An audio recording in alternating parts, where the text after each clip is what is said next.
Rosie is a leadership coach, consultant, keynote speaker, podcast host, CEO of Salveo Partners LLC, and author of Rehumanizing the Workplace and How to Build a Thriving Culture at Work.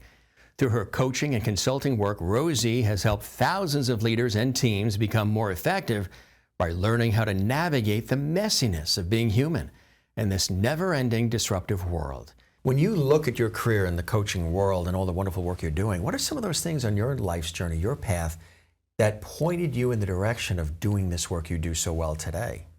Honestly, I am obsessed with normalizing the messiness of being human.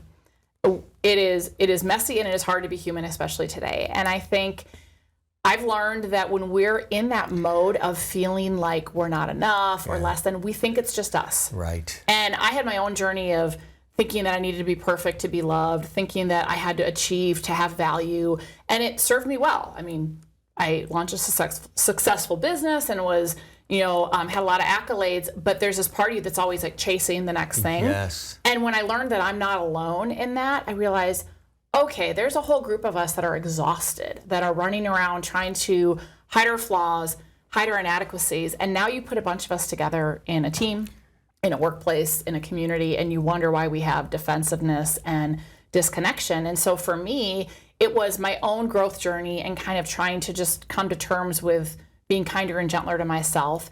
It was also being in workplaces, quite frankly, that sucked the well-being out of me and were dehumanized. And I started to see how that made people even feel worse. Right. And so it's this combination for me that just drives me, that I feel like no one should have to go to work, and I'm sorry, but work for a jerk.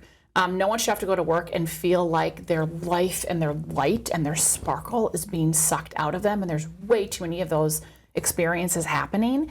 And life is too short to walk through life feeling like you have to hide who you are. And so it's really that combination that just drives me, honestly, every day. I just feel very strongly that I have been put on this earth to try to help make a dent in whatever way that looks like. And I had those crappy work experiences. And my son just finished 6th grade. He's 12. And man, I hope by the time he gets in the workplace that these dehumanized, toxic workplaces are no longer the norm. That, you know what, we don't have movies like Horrible Bosses and shows like The Office that are funny. Right. Because unfortunately, they're very commonplace where people, that's not how, I would love to work myself out of a job. Because I want a better future for our kids.